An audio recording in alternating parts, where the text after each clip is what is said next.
जो सर पे रखने को मिल जाए नाल पाके हुजूर, तो फिर कहेंगे कि हाँ ताजदार हम भी हैं। भूल जाते हैं कि जो रब पैदा किया है उस रब की राह में खर्च करने से माल घटता नहीं। अक्लमंद है वो जिसे 1 करोड़ चाहिए, वह पहले 10 लाख खर्च करता है ताकि हर 10 गुना बढ़ के आता है। हुजूर कहते, मैं कसम खा के कहता हूं कि जो आदमी बगैर किसी कसूर के सताया जाए अल्लाह उसकी इज्जत को बढ़ा देता है। और हुजूर कहते, मैं कसम खा के कहता हूं कि जो माल अल्लाह की राह में खर्च होता है वह माल घटता नहीं है, वह माल बढ़ता चला जाता है। सरकार ने कसम खाया कि जो बिला वजह सताया जाए, जो बेकसूर सताया जाए, अल्लाह उसकी इज्जत को बढ़ा देता है। मुस्तफ़ा कसम खा के कहते हैं। सरकार की सारी बात सच्ची है, कसम खाने की कोई जरूरत नहीं थी, मगर हुजूर ने बात को बावजन आपको बावजन समझाने के लिए किया। बात बड़ी अहम है, इसलिए मुस्तफ़ा ने कसम खा के कहा कि अल्लाह की कसम, जो आदमी जुल्मन सताया जाए, मेरा कसूर नहीं है मगर मैं सताया जा रहा हूं, मैं मौलाना हूं, लोग गाली दे रहे हैं, मैं साहब पड़ोसी हूं, पड़ोसी में मेरी जमीन वो हमेशा आल छाट के अपने खेत में कर रहा है, मैं पड़ोसी हूं, मैं आराम से इज्जत के साथ रहता हूं, मुझको गाली दे के, मुझको उकसा करके अपनी ही तरह लड़ाई झगड़े करने पर मुझको मजबूर कर रहा है। वो चाहता कि इस तरह वो नंगा उस तरह मैं भी नंगा हो जाऊं। तो अगर जुल्मन कोई सताया जाता है और ये बंदा सब्र करता है, ये बंदा जलील नहीं होता, अल्लाह उसकी इज्जत को बढ़ा देता है। अल्लाह की राह में जलील होके देखे, अल्लाह की राह में रुस्वा होके देखे। यहाँ तो हमारा हाल है कि वो 1 गाली देता, मैं 10 गाली देता हूँ और उसके बाद भी कहता हूँ, अरे भाई मैं तो सब्र कर रहा हूँ, मैं तो सब्र कर रहा हूँ। तू सब्र क्या करेगा? वह तो 1 बोला था, तू 10 दे दिया। वह तुम्हारे दादा को खंगाला था, तुमने 7 नस्ल को खंगाल दिया। वह तो तुमको 1 बार गुस्सा दिलाया था, तुम तो सुबह शाम रात दिन उसको गुस्सा दिलाता है। तुमने सब्र कहाँ किया? वह गाली दे तुम चुप रहो, वह तुम्हें सताए तुम खामोश रहो, वह तुम्हें तकलीफ दे तुम इंतकाम मत लो।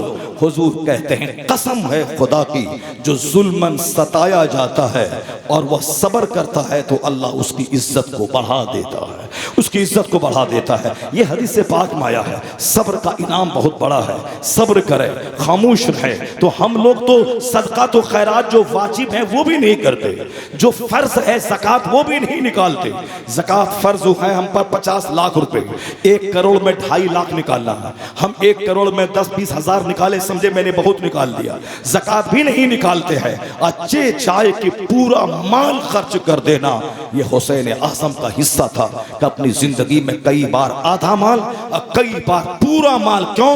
उसे यकीन था कि जिस रब की राह में मैं पूरा माल दे रहा हूं, ये माल घटेगा नहीं, कई गुना इजाफे के साथ मेरे पास वापस आ जाएगा। ये हुसैन आज़म का यकीन था। आप भी यकीन पैदा करके देख ले, आप भी अपने दिल में मुस्तहकम बिलीव और फेथ पैदा करके देख ले। वह कमजोर होगा कि नहीं होगा, होगा कि नहीं होगा, देंगे बढ़ेगा कि नहीं बढ़ेगा, अगर नहीं बढ़ा तो क्या होगा। ये कमजोर और बुज़दिल को बहुत बड़ी नेमत नहीं मिल सकती, उसको मिलती जो ब्लाइंडली आग में कूद जाए, जो आंख बंद करके खुदा पर विश्वास करके अपना माल खर्च करे। अल्लाह ताला कहां से देगा? वहां से देगा जहां से बंदा सोच नहीं सकता है। इमाम हसन और हुसैन आखिरी दिन शहीद हुए। इमाम हसन को जहर दिया गया, जिगर कट कट के गिर रहा है, अतली कट कट के गिर गई उस आखिरी दिन। उससे पहले क्या करते थे? उससे पहले वही जो दुनिया का कोई लाल नहीं किया, जो दुनिया का कोई शहजादा नहीं किया। हुसैन आज़म शहजादा थे ना, जिनका बाप अली जो फातिह खैबर, जिनकी माँ सैयदा फातिमा जन्नती औरतों की सरदार, जिनका नाना सारे पैगंबरों का सरदार और सारी कायनात का मालिक व मुख्तार, अरब अजम का ताजदार, दुनिया के सारे खजाने का मालिक। हुजूर कहते हैं, ऊती तो मफाती हो खजाइनिल अर्द, ऊती तो मफाती हो खजाइनिल अर्द, जमीन के खजानों की कुंजियां मुझको दे दी गई। या क्या मतलब? मुस्तफ़ा जमीन के खजानों के मालिक, जन्नत और जहन्नम के मालिक, मुस्तफ़ा मकाम महमूद पर जिसे अल्लाह फाइज फरमाए। सरकार फरमाते हैं, अव्वलो शाफियों व अव्वल मुशफ़ा, मैं सबसे पहला शख्स हूँ जो शफात करूँगा और मैं पहला शख्स हूँ जिसकी शफात कबूल की जाएगी। शफीउल मुज़लिमीन मुस्तफ़ा, रहमतुल लिल आलमीन मुस्तफ़ा, कासिमुन नेमत वल अरज़ाक़ मुस्तफ़ा, सारे नबियों के इमाम और सरदार मुस्तफ़ा, रूए ज़मीन के खजानों के मालिक मुस्तफ़ा। तो जिसका नाना खजाने का मालिक, जिसका नाना कायनात का मालिक, उनका नवासा शहजादा जो नाना के सामने रहा, नाना के सामने पला, नाना के सामने बढ़ा। तो हम लोगों ने मुस्तफ़ा को देखा नहीं, हम लोगों ने हदीस पढ़ी है, हम लोगों ने हुजूर पर कुरान को नाज़िल होते हुए नहीं देखा, हमने सिर्फ कुरान की तिलावत की है। और हुसैन उसका नाम है जिनके सामने कुरान नाजिल हुआ। हुसैन उन्होंने इस्लाम को चलती फिरती शक्ल में देखा, उन्होंने मुस्तफ़ा को देखा, वो मुस्तफ़ा जो जाने ईमान है, जो असली ईमान है, जो रूह ईमान है, जो कंज़े ईमान है, जो ईमान की जान है। हुसैन आज़म ने मुस्तफ़ा को सुबह देखा है, शाम देखा है, हुजरे आयशा में देखा है, अपनी माँ के कमरे में देखा है, मैदान जंग में देखा है, मस्जिद नबी के मेहराब और मिंबर पे देखा है। इसलिए हुसैन आज़म से बड़ा मजबूत ईमान किसका होगा? वह जालिम जो कहता है इक़्तिदार की हवस में। हुसैन करबला गए थे, उनको इक़्तिदार चाहिए, हुकूमत चाहिए थी। अब्दुल्ला इब्ने उमर नहीं गए, अब्दुल्ला इब्ने ज़ुबैर नहीं गए, अबू सईद खुदरी नहीं गए, अब्दुर्रहमान इब्ने अबू बकर नहीं गए, ये जलीलुल क़द्र सहाबा नहीं गए, और हुसैन चले गए। मैं ये कहता हूं, बता दे कौन है जो हुसैन से ज्यादा मजबूत दिल रखता हो? क्योंकि हुसैन मुस्तफ़ा के कांधे पे बैठने वाला हुसैन, हुजूर की पुश्त पे बैठने वाला हुसैन, जिनकी खातिर मुस्तफ़ा ने जुमा का खुतबा मुअख्खर किया हो, जिनकी खातिर मुस्तफ़ा ने अपना सजदा दराज किया हो, जिसके लुआब तहन में मुस्तफ़ा ने जिसके मुंह में लुआब तहन डाला हो, जिसको खजूर की तरह जिसके होंठ को चूसा हो, जिसकी पेशानी को बोसा दिया हो, जिनको सीने से लगाया हो, जिनको पुश्त पे बैठाया हो, कोई दूसरा आदमी उस तरह के ईमान का हामिल कैसे होगा? जो हुसैन के मुंह में मुस्तफ़ा का लुआब गया हो, उसका ईमान बढ़ा, उसका तकवा बढ़ा, उसका यकीन बढ़ा। इसलिए हुसैन आज़म की नजर वहां गई जहां दूसरों की नजर नहीं गई। मुस्तफ़ा को देख के इस्लाम सीखा था, उसका यकीन सबसे बड़ा था। उन्होंने महसूस किया कि मैं बज़ाहिर करबला जाके अपनी जान को जोखिम में डाल रहा हूं, मैं डालूंगा, मुसीबत उठाऊंगा, गर्दन कटाऊंगे, सच्ची बात है, मगर गर्दन कटने के बाद जो इस्लाम का रंग उभरेगा, जो इस्लाम फैलेगा, पूरी दुनिया में जाएगा, क़यामत तक के लोगों को हौसला मिलेगा। मैं अकेले कटूंगा, करोड़ों के ईमान को लूटने से बचा दूंगा। हुसैन आज़म ने तो मुस्तरकार दो जहां की सोहबत में रह के वो स्ट्रेंथ ऑफ फेथ हासिल किया था, यकीन की मजबूती। कोई दूसरा उतना बड़ा जबरदस्त सीना कैसे रख सकता है? क्योंकि हुजूर ने लुआब तहन डाल कर हुसैन को तैयार किया था, पेशानी को चूम चूम के मुस्तफ़ा ने तैयार किया था, अपना सजदा दराज करके हुसैन को मुस्तफ़ा ने तैयार किया था।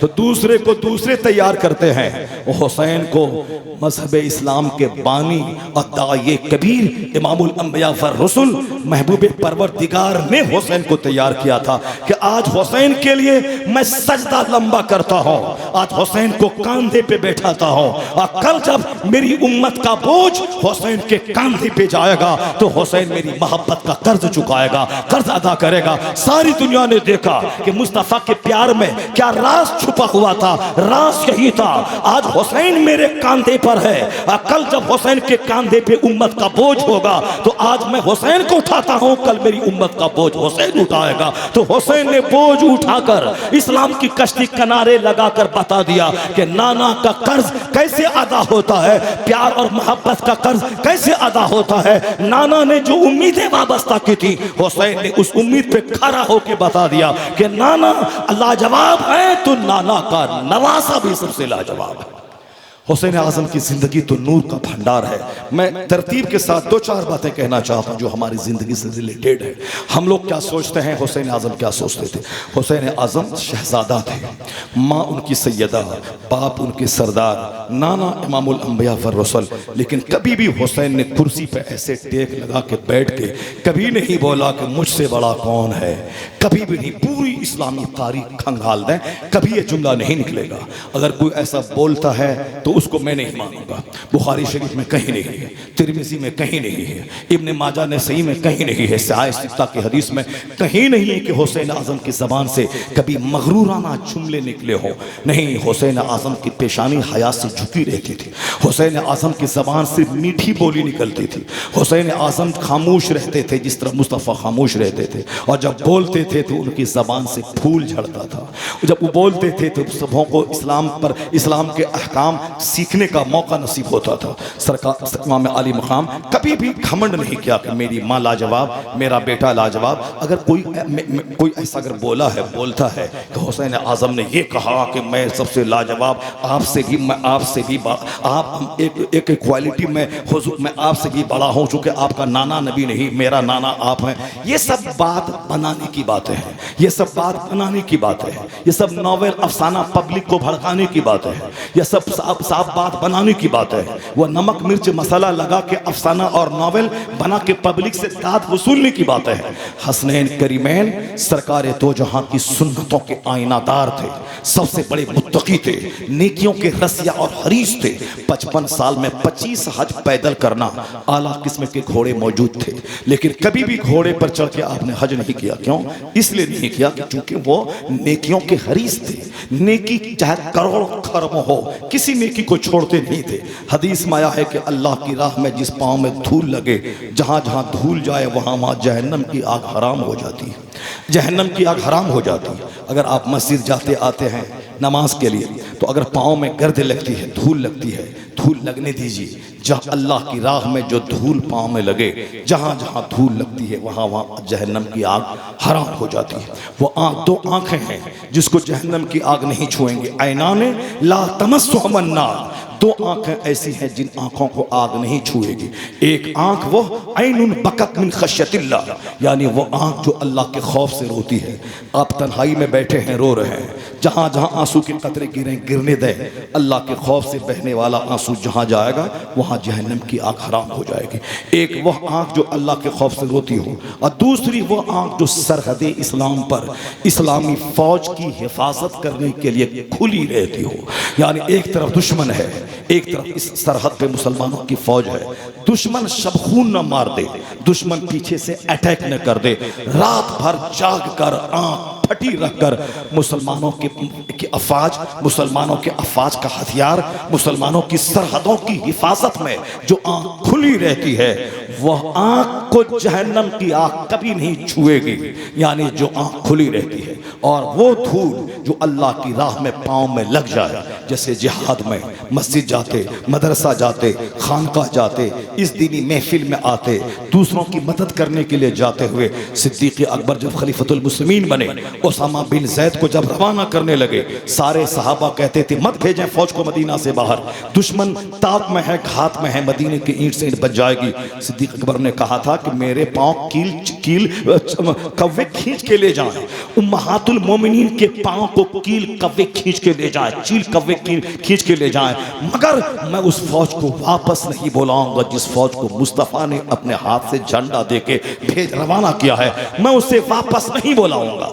बाद में लोगों ने समझा, उमर जैसे जलील कद्र सहाबी ने, कि जहां हमारी नजर नहीं गई थी वहां सिद्दीक़ अकबर की नजर गई थी। ये उनका इश्क़ रसूल था, ये उनकी हिकमत थी, ये काम करने का ढंग था। इसलिए मुस्तफ़ा ने उनको अपनी जिंदगी में 17 नमाजों के लिए इमाम बनाया और इशारा दिया कि मेरे बाद खलीफतुल मुस्लिमीन सिद्दीक़ अकबर ही बनेंगे। सिद्दीक़ अकबर के पास बहुत बड़ा इल्म था, बहुत बड़ी हिकमत थी, सोचने समझने का, तदब्बुर और गौर फिक्र करने का बड़ा मलका उनको हासिल था। तो जहां नजर उमर की नहीं गई वहां नजर सिद्दीक़ अकबर की गई। कहा कुछ नहीं, फौज जाएगी, चाहे कुछ भी हो, मेरे पांव को चील कव्वे खींच के ले जाए, ये सब गवारा है। पर मुस्तफ़ा ने जिसके हाथ में इस्लाम का झंडा देके जिस फौज को रवाना किया है, उस फौज को वापस कभी नहीं बुलाऊंगा।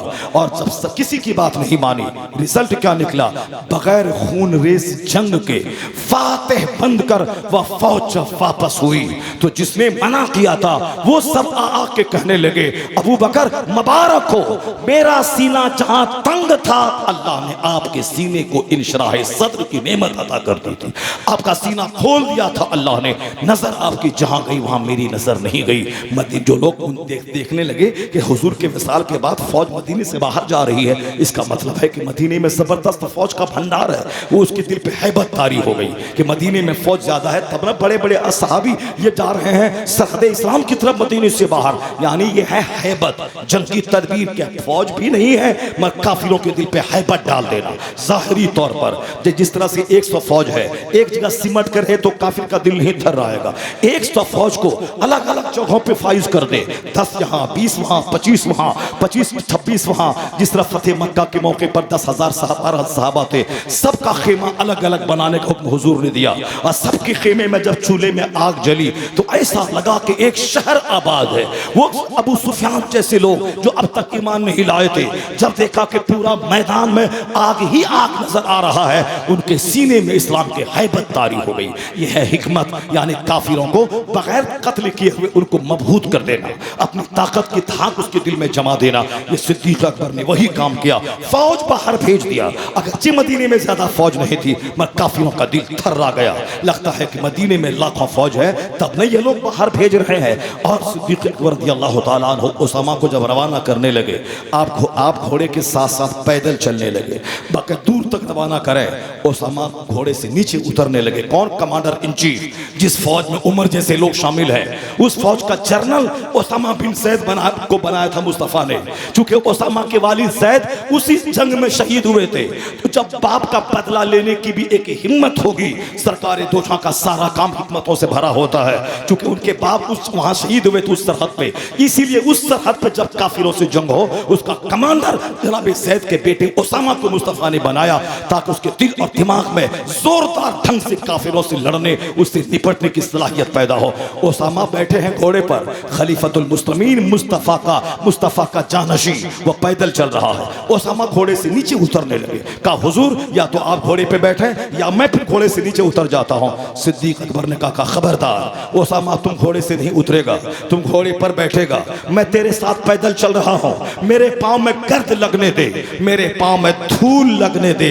मैं खुदा की राह में अपने पांव को गर्द आलूद करना चाहता हूं। क्यों? इसलिए कि जब पांव में खुदा की राह में गर्द लगती है तो वहां जहन्नम की आग हराम हो जाती है। किस कदर हरीस थे इमाम हसन और हुसैन। 55 साल की उम्र में, मेरी उम्र आपकी उम्र 80 साल, जिंदगी में एक हज, तौफीक दे तो 2 हज, तौफीक दे तो 4 हज। कहां 80 साल, कहां 4 हज। 55 साल उम्र है हजरत इमाम हुसैन की, 25 हज आपने पैदल किया। घोड़े मौजूद हैं, मैं 400 किलोमीटर दूर मदीना से मक्का पैदल चल के अरफात जा रहे हैं। अब फिर वहां से आ रहे। ऐसा नहीं कि गरीब थे, ऐसा नहीं कि सवारी के जानवर नहीं थे तो क्या करेंगे, बहालत मजबूरी पैदल तो जाना ही था। नहीं, आला किस्म के अरबी घोड़े मौजूद थे, ऊंट मौजूद था, मगर पैदल चलते थे। क्यों? आया है किताब में कि जो पैदल हज करता है हर कदम के बदले में 6 करोड़ नेकियां लिखी जाती है। सुभान अल्लाह। हर कदम के बदले में। हुसैन आजम बहुत बड़ी मुत्तकी का नाम है, हुसैन आजम बहुत बड़ी मुदब्बिर का नाम है। एक तरफ खैरात सखी लाजवाब, एक तरफ हाजी लाजवाब, रात रात भर तहज्जुद की नमाज पढ़ते थे। और फिर मेहमान नवाज इतने कि आपका बाप हजरत मौला अली वो सूखी रोटी खा रहे हैं, आने वाला बद्दू देहाती मौला अली से मिलने आया है। इमाम हसन ने उनके लिए बेहतरीन दस्तरखान बिछाया है। वो बद्दू कहता है कि मैं एक फ़कीर को देखा हूँ मस्जिद नबवी के दरवाजे पर, वो सूखी रोटी जौ की पानी में भिगा के खा रहे हैं। अगर आप इजाज़त दें तो मैं उस फ़कीर को भी इस दस्तरखान पे शामिल कर लूँ। इमाम हुसैन कहते वो फ़कीर यहाँ नहीं आएगा, वो आपके साथ ये ग़ज़ाएँ नहीं खाएगा। कहा क्यों? कहा वो फ़कीर कोई दूसरा नहीं है, जिस खलीफतुल मुस्लिमीन से आप मिलने आए हो वो फ़कीर जो सूखी रोटी भिगा के खा रहा है वो कोई दूसरा नहीं, वो मेरे वालिद गिरामी खलीफतुल मुस्लिमीन शेर खुदा फातेह खैबर मौला अली की ज़ात गिरामी है, जो खुद तो सूखी रोटी भिगा के खाए और मेहमानों के लिए ज़बरदस्त दस्तरखान बिछाएं। यही इस्लामी तरीका है। अपने घर में काली चाय पीजिए, मेहमान जब आए उनको दूध की चाय पिलाइए। चूँकि दूध की चाय रोज़ाना पियेंगे पेट में गैस्ट्रिक की बीमारी होगी, और फिर बीवी अलग रोएगी, आप अलग रोएंगे, बच्चे के पेट में पत्थर अलग हो जाएगा। अपने घर में काली चाय पिए, जहाँ पानी में आयरन ज़्यादा है, सुबह एक शाम एक, अगर 2 4 5 प्याली पी लें नुकसान नहीं है। लेकिन दूध की चाय अगर विश्वास न हो तो उस दूध की चाय के एक कतरे को कपड़े पे गिरा के देख लें और वो सूख जाए, उसके बाद देखें कि कपड़ा फट जाएगा मगर वो दाग नहीं छूटेगा। चाय को दीवार टाइल्स पे गिरा के देख लें और जब तक उसको रगड़ के साफ नहीं करें साबुन से, उस वक्त तक वो दाग साफ न होगा। जो पत्थर को फाड़ देती है जो चाय, जो कपड़े में सब दिन के लिए दाग बना देती है जो चाय, वो जो नर्म और नाजुक आंत की झिल्ली में पहुंचेगी वो चाय, क्या हश्र इसका होगा। वो तो कुदरत ने ऐसी जबरदस्त मशीन पेट में लगा दी है कि जल्दी खराब नहीं होती, जल्दी किडनी खराब नहीं होती, जल्दी लीवर खराब नहीं होता। आजकल जो लीवर खराब हो रहे हैं उसके पीछे खैनी का हाथ, सिगरेट का हाथ, बीड़ी का हाथ, जब एक दिन में 50 बार खाने का हाथ, चाय का हाथ, कोल्ड ड्रिंक्स का हाथ, साहब वो न जाने अलग अलग चाउमीन बर्गर खाने का हाथ, जो अननेचुरल चीजें हैं उसके खाने की वजह से। अभी मैं चाउमीन खाया, ऐसा नहीं कि आज ही लीवर मेरा डैमेज हो जाए, आज अल्लाह मौका देता है 10 साल का, 20 साल का, 25 साल का, क्योंकि लीवर ऐसी जबरदस्त अल्लाह ने बनाई है, फौरी ट्रांसप्लांट की जरूरत नहीं पड़ती है। और अभी लीवर को बदलने की या लीवर को काट के अपने बाल बच्चों का लीवर उसमें ऐड कर दे तो धीरे धीरे वो लीवर काम करना शुरू करता है। ये सारी टेक्निक तो आज आई है, लेकिन लीवर जल्दी खराब होता नहीं, क्योंकि कुदरत ने बनाया है बड़ा जबरदस्त। और जब बंदा उस पर डोज डालता रहता है तब लीवर खराब होता है, तब बंदा चीखता है, चिल्लाता है, खाता है, वॉमिटिंग होती है। अब पैसा नहीं 10 उसके 20 लाख रुपए के चाइना जाके लीवर को वो चेंज करे, उसी हालत में तड़प तड़प के मर जाता है। जीने का अंदाज चेंज कीजिए, नेचुरल चीजें, चटाई पे सोइए, तख्त पे सोइए, काली चाय पीजिए। और आप कहते काली चाय कैसे, आदत लगाइए। हाँ, मेहमान जब आ जाए नफीस से नफीस तरीन खाना खिलाइए, मुरक्कन ग़िज़ाएं, मुजर्रब ग़िज़ाएं, चूंकि मेहमान हमेशा नहीं आता, कभी कभी आते, वो सारी ग़िज़ाएं मेहमान उनके सदक़े में आप भी खा लें। महीने 2 महीने 5 महीने में कभी खाने में हर्ज नहीं है, लेकिन रोजाना जो तेल वाला खाना खाएगा वो डिकार लेगा, वॉमिटिंग करेगा, वो साहब ये करता रहेगा। जैसे आजकल 90% लोग ऐसे ही करते रहते हैं। जो छोकरा मेरे सामने पैदा हुआ वो आज मेरे सामने बैठता है तो 10 बार वो हाई हाई करता, हाई हाई। मैंने क्या क्या हुआ जी, बोला क्या करे, गैस की बीमारी हो गई है, यहाँ 53 ईयर्स उम्र है, कभी आप हाय हाय नहीं सुनेंगे। अभी खाना खाऊंगा 5 रोटी, उसके बाद खिताब करने आऊंगा, फिर भी हाय हाय नहीं सुनेंगे, चूंकि भूखे रहने की आदत मैंने डाली है। कई कई दिन तक भूखा रहता हूँ और फिर इस कदर पैदल चलता हूँ, घर में रहता हूँ 5-5 किलोमीटर दूर पैदल चलता हूँ कि साहब जो खाऊं 10 रोटी फौरन खत्म हो जाती है। और फिर तालिब इल्मी के ज़माने में सूखी रोटी, जौ की सूखी रोटी, सिर्फ खेसारी की दाल और चावल, पढ़ने के ज़माने में रात रात भर पढ़ना, वो सब स्ट्रगल जद्दोजहद की वजह से लीवर भी आज इतना स्ट्रॉन्ग है कि शुगर के बावजूद या लीवर में कोई फर्क नहीं पड़ता। 10 रोटी खा लो, नहीं होगी खट्टी ठिकारा है, उसके लिए मेहनत करनी होगी, नमाज़ पंजगाना पढ़ना होगा, ज्यादा चर्बीदार ग़िज़ाएं इस्तेमाल करनी पड़ेंगी। तो आप सिंपल रहिए, सिंपल बिछौना, सिंपल कपड़ा, सूती का कपड़ा पहने, सिंपल कपड़ा पहने, सिंपल बिछौना रखें, सिंपल ग़िज़ा खाएं। अब मेहमान को अच्छा खिलाएं, मेहमान को गद्दे पे सोलाएं। एक मेहमान 3 दिन रहता, 10 दिन नहीं रहता, 15 दिन नहीं रहता, वो दामाद जो 9 दिन रहेगा वह 9 रोज़ी, ये सब दुनिया का बना हुआ दस्तूर है। 3 दिन के अलावा मेहमान नहीं रहता। अगर वो रह भी जाए घर में दामाद, वो दामाद का न हो, हम जितना खिलाएंगे वो सदका है, वो सदका है दामाद के लिए। मेहमान पहले दिन नफीस खाना, दूसरे दिन थोड़ा उससे कमजोर, तीसरे दिन के बाद बस जो आपके पास हो वो खिला दीजिए। पहला दिन सबसे ज्यादा फाइनेस्ट ग़िज़ा मेहमान के सामने रखिए। इमाम हुसैन का वही दस्तूर था, अपने लिए सूखी रोटी, जौ की रोटी, पानी भिगा के खाना, पानी को रोटी को पानी में डाल के खाना। यही सैयदा फातिमा का हाल था। कुरान शरीफ में तारीफ आई है उस फैमिली की, उस खानदान की। सैयदा फातिमा ने नजर मानी, मेरा बेटा हुसैन अच्छा हो गया, मैं 3 रोजे रखूंगी। मौला अली ने भी नजर मानी, कनीज़ फिस्ला ने भी नजर मानी, और जब बेटा हुसैन अच्छा हो गया सैयदा फातिमा ने नजर पूरी की। नजर पूरी करना फौरन फर्ज है। जब बात पूरी हो जाए, मुराद पूरी हो जाए, हाजत पूरी हो जाए, अगर मेरा बेटा बाहर से वापस सही सालिम आ गया, मैं 3 रोजे रखूंगा। जैसे ही वो घर में आ जाए फौरी रोजा रख के, रोजा रखना अब फर्ज हो गया उस पर। मिन्नत मांगे, अगर ये मेरा काम बन गया मैं 3 दिन मस्जिद में एहतिकाफ करूंगा, मैं 3 दिन रोजा रखूंगा, 100 रकात नमाज नफल पढ़ूंगा, 1000 बार ला इलाहा इल्लल्लाह मुहम्मद रसूलुल्लाह में पढ़ूंगा, 1000 खैरात करूंगा। ये सब नफल है। ये नहीं कि चादर चढ़ाऊंगा, मुर्गा चढ़ाऊंगा, साहब वहां बत्ती बांधूंगा, वहां जो गुहाल में जाके भैंस के गुहाल में बैगन चढ़ाऊंगा। ये सब काफिराना, हिंदुआना, मुशरिकाना, ये जाहिलाना रस्म रिवाज को त्याग दे। आला हजरत ने कहा जिस कब्र पे अल्लाह के वली की कब्र पे एक चादर हो, जब तक वह चादर पुरानी न हो उस वक्त तक दूसरी चादर न चढ़ाओ। आला हजरत ने कहा कि कब्र पे जब हाजिरी देने जाओ अल्लाह के वली की कब्र पे 4 हाथ दूरी पे रहो, अपना हाथ कब्र को मत लगाओ। तवाफ करना हराम है, सजदा करना हराम है, 4 हाथ फासले पे रहो, फातिहा पढ़ो, उनकी रूह को सवाब पहुंचाओ, उनके लिए दुआ करो, दर्जात की बुलंदी की दुआ, उनके वसीले से अपने लिए दुआ करो और फिर उल्टे पांव वहां से पलट जाओ। यह है मज़ारात की हाजिरी का तरीका जो आला हजरत ने बताया। हमने माना नहीं, हम वहां जाके वहां दबाने लगते हैं पैर, जिस तरह पैर दबाते हैं अपने पीरों का पैर, उसी तरह कब्र को भी दबाने लगते हैं। जहालत की इंतहा हो गई।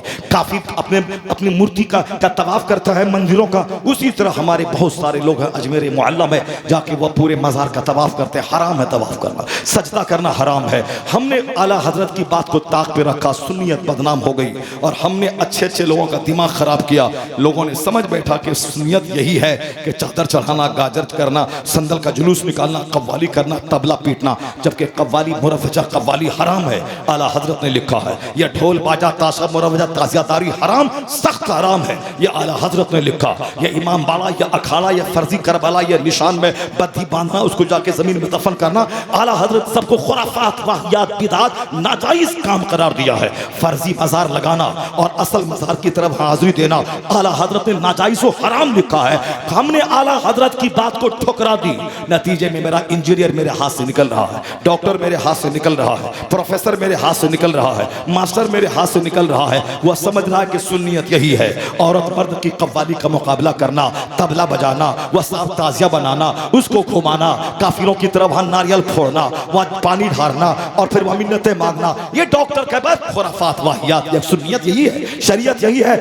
बरेलवी का बेटा भाग गया, पीर साहब का बेटा भाग गया, बड़े बड़े इंजीनियर डॉक्टर जो स्कूल कॉलेज में पढ़े, का यही सुन्नियत है, जल ढारना। पूरे कुरान हदीस में कहाँ आया है? पूरे कुरान में नमाज पे जोर है, रोजे पे जोर है, हज व ज़कात पे जोर है, मस्जिद की तामीर पे जोर है, सुन्नतों के अमल पे जोर है। कैसे खाएं, कैसे पिएं, कैसे सोएं, कैसे चलें, कैसे सुलूक करें, कैसे पढ़ें, कैसे बच्चों को पालें, कैसे रिश्तेदार से सुलूक करें, कैसे पड़ोसी के साथ रहें। From the cradle to the grave, माँ की गोद से लेकर कब्र की गोद तक, जीवन के हर क्षेत्र में जो हुजूर ने रहनुमाई की है, उस मार्गदर्शन को देखकर इस हिंदुस्तान का एक बड़ा ब्राह्मण वो कहता है, वो कहता the personality of Muhammad, it is most difficult to get into the whole truth of it. इस्लाम के पैगंबर का व्यक्तित्व है जिसकी तह में उतरना बहुत मुश्किल है। वो कहते हैं इंसानी दुनिया का सबसे बड़ा मार्गदर्शक, सबसे बड़ा रहनुमा कोई है तो मोहम्मद अरबी की जात गिरामी है।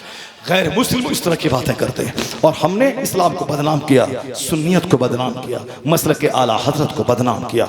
हमने नज़र के तरीके भी गलत तरीके से चुन लिए। नमाज है नहीं, मज़ार पे जाके वहाँ गोरहन्नी और गोईठा और लकड़ी लेके गए, वहाँ खाना बना रहे हैं। इस तरह की नज़र तुमने माना है आपकी माँ बहन बेटी ने, इस तरह की नज़रें पूरी करना कोई ज़रूरी नहीं है, कोई गुनाह नहीं होगा। अगर बेटा मर जाएगा तो मौत उसकी लिखी हुई थी इसीलिए मरा, और नहीं कि ऐसा कि हम वहाँ जाके मुर्गा नहीं बनाए के बनाए इसीलिए मर गया। ये अंधविश्वास हिंदुओं का है, ये अंधविश्वास काफिरों का है, ये अंधविश्वास उसका है कि ऐसा नहीं करेंगे तो ऐसा हो जाएगा, वैसा नहीं करेंगे तो बेटा मर जाएगा, ऐसा करेंगे और जो ऐसा करेगा उसका बेटा नहीं मरता, उसका बेटा मर जाता है। जिसकी जो उम्र है वो उस उम्र पे ही वो मरेगा, चाहे दुनिया कुछ से कुछ कर ले, जादू टोना ये वो फला, कुछ नहीं, एक सेकंड एक लम्हा ना आगे होगा ना पीछे होगा। जो मौत का वक्त मुतय्यन है, अपने वक्त पे मौत आके रहेगी। ये शैतान डराता है, ये काम नहीं करेगा, मौलवी की बात मानेगा। तुमने मिन्नत मांगी थी कि हम गुरु बनाएंगे, इसको साफ खलीफा बनाएंगे और सारी जिंदगी इसको घुमाएंगे, अगर नहीं करेगा तो बेटा मर जाएगा।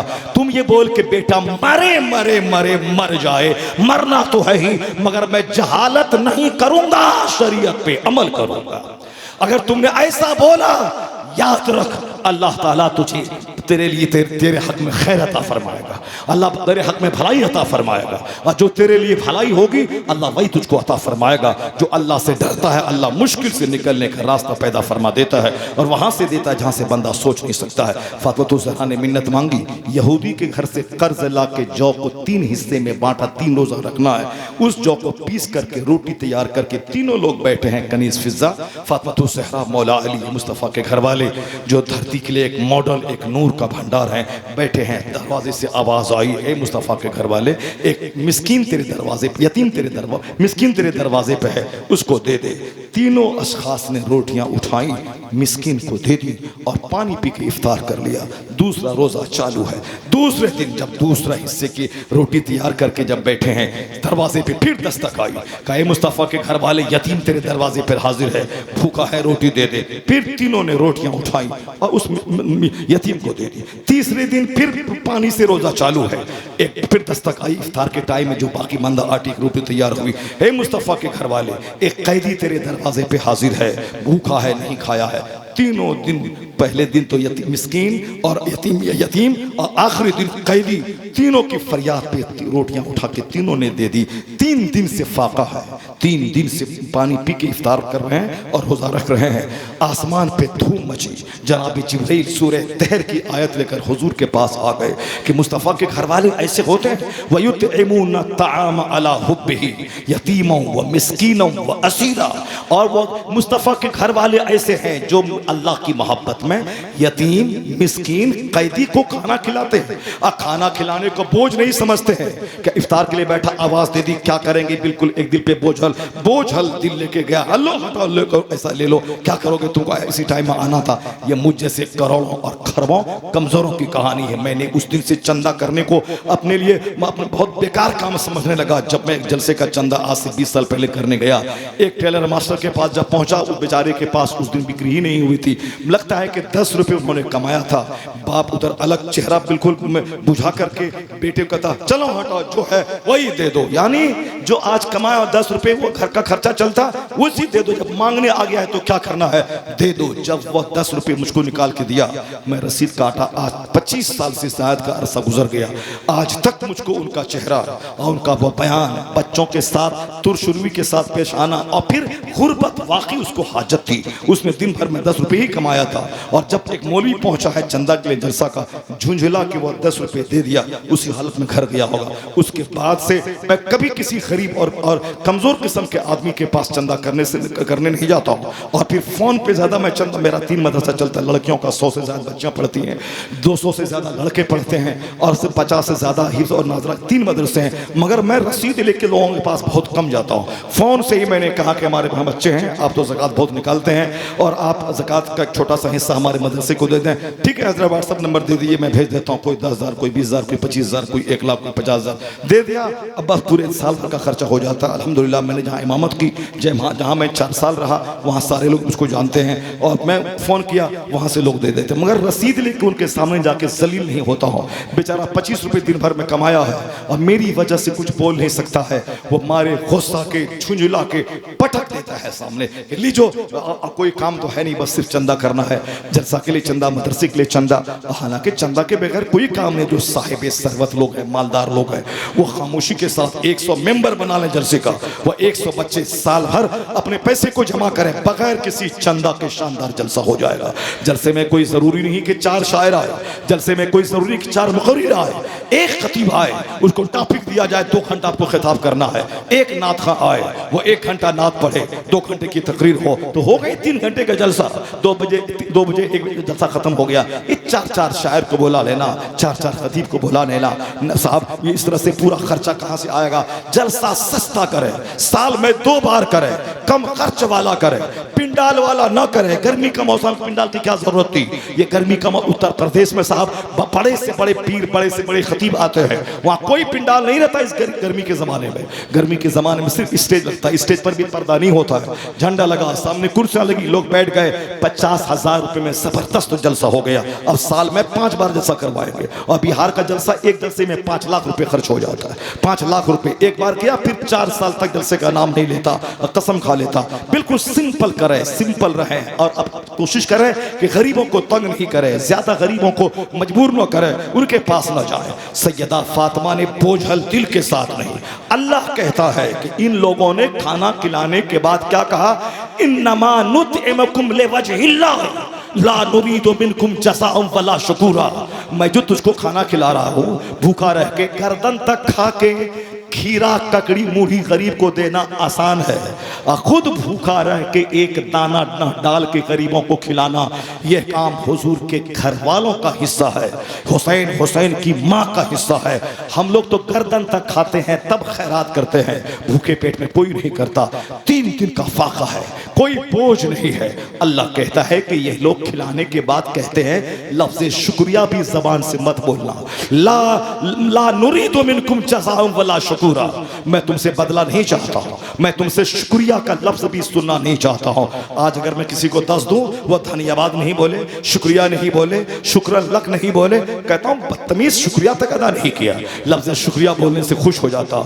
मगर वहां कुरान क्या कहता है? ये मुस्तफ़ा के घर वाले हैं, कहते हैं कि ला नुरीदु मिनकुम जज़ाअन वला शकूरा, मैं इसका कोई बदला भी नहीं चाहता हूँ और लफ्ज़ शुक्रिया भी तेरी ज़बान से सुनना नहीं चाहता हूँ। क्यों? ये जो मैं फाका रह के खिलाया है, यह सिर्फ अल्लाह की मोहब्बत में मैदान महशर की घबराहट से बचने के लिए मैंने ये काम किया है, यानी खुदा के खौफ से किया है, खुदा की मोहब्बत में किया है। इसका बदला जन्नत में चाहिए, इसका बदला आखिरत में चाहिए, दुनिया में नहीं चाहिए। ये मुस्तफ़ा के पास जिब्राइल अमीन आयत लेके नाज़िल उतर गए। अब क़यामत तक सूरह तहर की तिलावत होगी, मुस्तफ़ा के खानदान वालों के सब्र की कहानी दोहराई जाएगी। 3 दिन का फाका है और हर यतीम मिस्किन कैदी आने वाले को महरूम नहीं किया।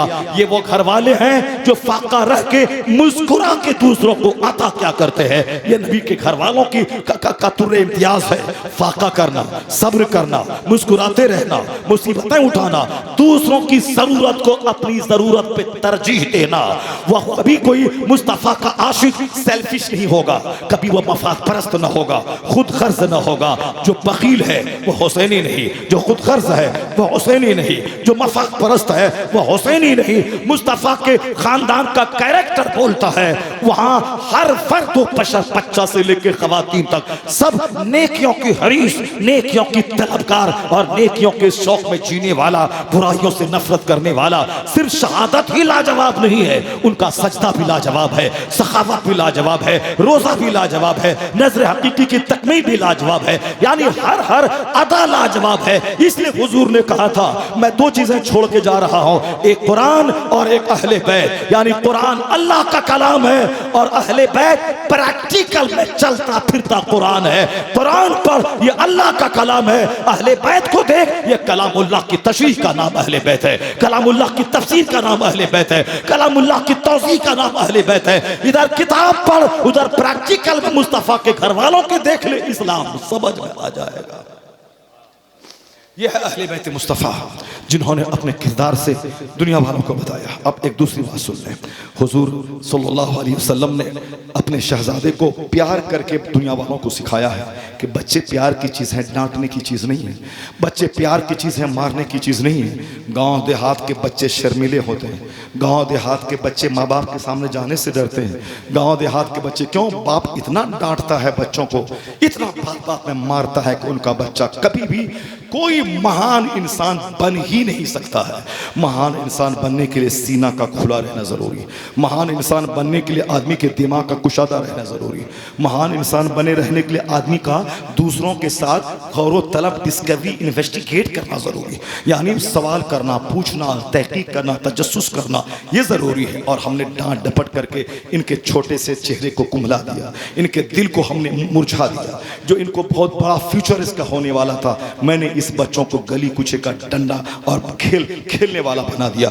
बच्चे को डांट, मदरसों का बच्चा अक्सर शर्मीला होता है, मदरसों का बच्चा अक्सर जब उसको छूट मिलती है, खतरनाक क्राइम करने वाला, खतरनाक गुनाह करने वाला, चूंकि उस्ताद के डर से वो वहाँ नमाज पढ़ता है और जब वहाँ से निकलता है तो घर में सुबह रात के सोता है 2 बजे और दिन के उठता है 10 बजे। यहाँ तक के बास आइमा करम कहते हुए मैंने सुना, क्या करेंगे, वो तो मस्जिद में रहते हैं तो नमाज पढ़ते हैं, घर आते हैं तो बाजार ये टेंशन वेंशन में नहीं पढ़ पाते हैं। बताइए साहब, बाजार घर आते हैं तो नमाज नहीं पढ़ते हैं। जो नमाज समझेगा कि एक वक्त की नमाज छोड़ना हराम और गुनाह कबीरा है, वो सब्जी बाद में लेने जाएगा, नमाज पहले पढ़ेगा, उस हिसाब से बाजार जाएगा ताकि बाजार करने में नमाज असर खतरे में ना पड़ जाए। और जो लापरवाह होगा वो ऐसे वक्त में जाएगा कि सब्जी लेगा, आएगा, नमाज असर कज़ा हो जाएगी। ये 40 साल इमामत करने के बावजूद नमाज की अहमियत दिल में नहीं हुई। इस तरफ चूंकि मदरसे में गुस्सा ज्यादा है, मार ज्यादा है, मदरसे में साहब आंख दिखाना ज्यादा है, इसीलिए मदरसे के बच्चे स्कूल के मुकाबले में मदरसे के बच्चों में तजस्सुस नहीं होता, डिस्कवरी का जज्बा नहीं होता। ये डर, और जो मदरसे में जो जिन बच्चों बच्चों का प्यार का माहौल मिलता है। आईएएस ऑफिसर क्या वो तजस्सुस करेगा जो मदरसे के प्यार के माहौल में पलने वाला बच्चा खुला हुआ दिमाग रखता है। पिछले बार नीट निकालने में हिंदुस्तान के 10 से लेकर 20 बच्चे हुफ्फाज़ कराम वो नीट निकाला। 720 नंबर का जो MBBS करने के लिए जो नीट निकालना जरूरी होता है, हमारे मदरसे के शेखुल हदीस का बच्चा नीट निकाला, 650 नंबर लाया, अलीगढ़ में उसका एडमिशन हुआ। जो एडमिशन 2 करोड़ खर्च करने के बाद उनके रिश्तेदार ने करवाया, ये कुछ बगैर फ्री विदाउट एनी डोनेशन के बच्चे का एडमिशन हुआ। क्यों? बच्चे ने मेहनत करके एग्जाम निकालिया, बगैर किसी पैसे के उसका एडमिशन हो गया। मेहनत करना, बच्चे हुफ्फाज़ जो बच्चे कुरान रटते हैं उसका दिमाग खुल जाता है।